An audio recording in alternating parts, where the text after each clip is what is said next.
Today, we build a deck together.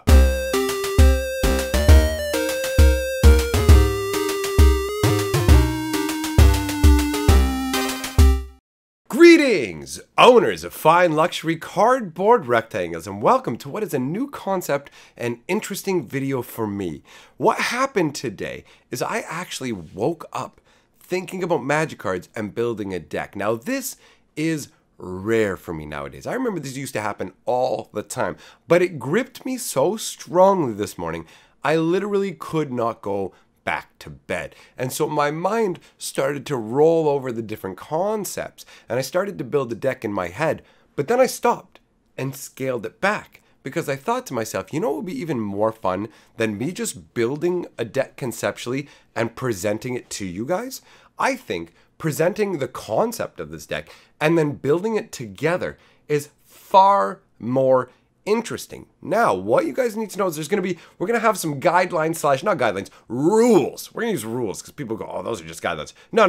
We're going to have rules for the deck building. First of all, we are building a white-green deck. Now, the good news is you can use all the cards that exist in Magic the Gathering except the expensive ones. You're not allowed to pick any cards for the deck that we are building that cost more than $5, with the exception of one card. You can pick one card that does not exceed $20 to put into the deck, but that's it, and only one copy of that card, okay? So you can have one singleton of an expensive card. The rest of it, build it however you like. What I'm going to do is I'm going to present to you the two cards that must be in the deck.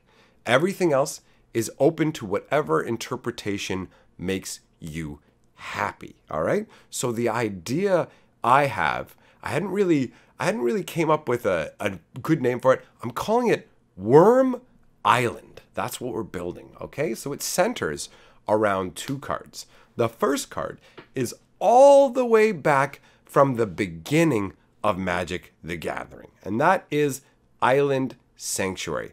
That lets you skip drawing a card in your turn, and by doing so, it makes it so that only creatures with flying and only creatures with island walk are allowed to attack you. Any other creatures aren't allowed to attack you.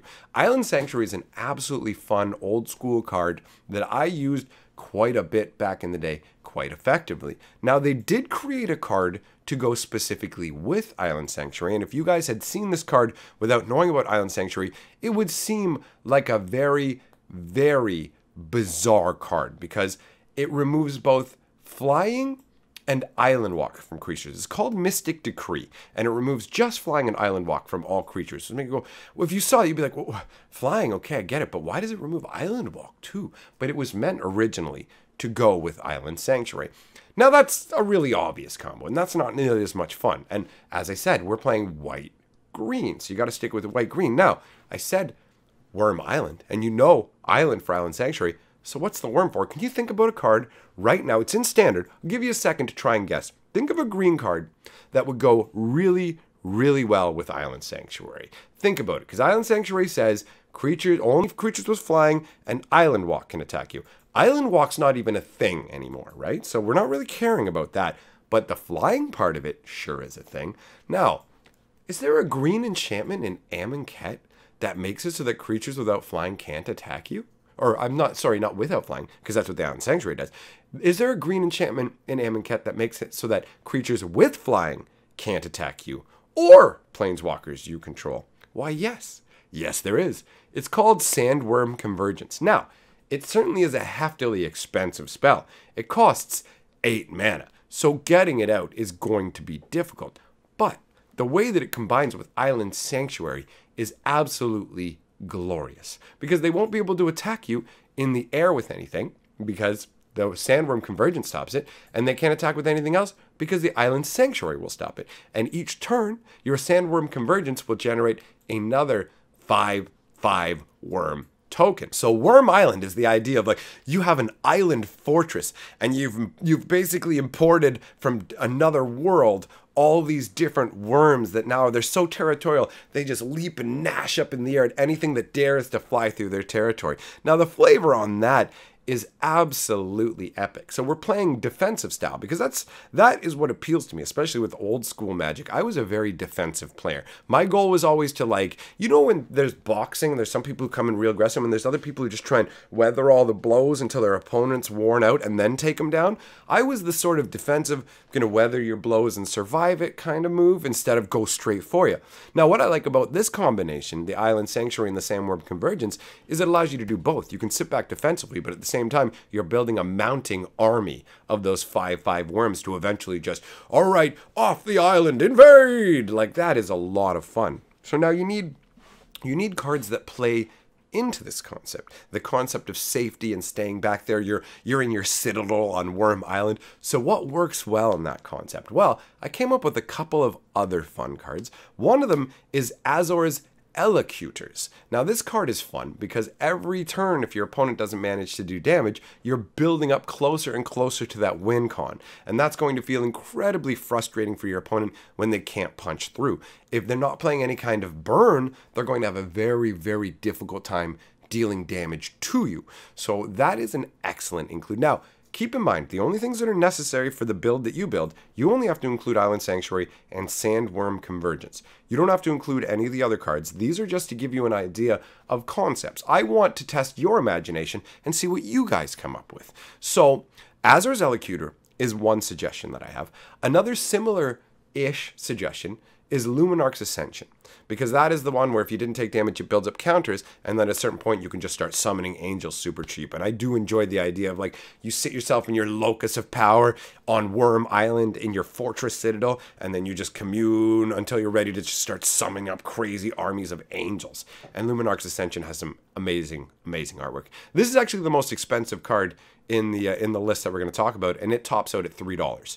So the cards that I picked are all really, really cheap, because what we're looking to do is just build an absolute fun deck, guys. Technically, it's a legacy deck, but we're not playing with any of the big power cards. That's not what we're looking to do. We're looking to build an absolute, what we're doing is we're going to Flavor Town. We're going to Flavor Island, all right? And that's the way it's being handled. So, in that vein, the last card that I'm going to recommend for the deck is called Angel's Trumpet. Now, this one is a really interesting artifact from the Urza's block. It costs 3 to put out, and it gives everybody's creatures vigilance. And it also says that for any creatures that didn't attack during the turn, they get tapped and deal 1 damage to their controller. So the idea behind this is you're on Wurm Island behind your defensive fortifications, and you pull out that angel trumpet and you walk over to the wall and you just blast out on it, and it just basically sends it just sends these waves out into the enemy's creatures, and they feel this need to come at you, and the frenetic energy of it when they can't just ends up damaging the planeswalker that's controlling them instead, which is really epic. It fits into the flavor. Like, you're sitting there on an island, like, blowing the horror, the that was a hilarious mistake. I'm leaving that in. Blowing the horn of war. Just and they can't answer war's call. Like, it's a magical horn that imbues bloodlust. Like, come on, march to battle. March to battle. And you're sitting there going, you can't get through my magical wards. You can't get by my gigantic sandworms. Welcome to Wurm Island. Welcome to Flavor Town. So, my friends, that is the flavorful concept that I came up with. And as an added note, I went downtown today and I played King Cube. And in one of the games, and my King Cube is massive. There's like 1,000 cards in it. I actually drew Sandworm Convergence.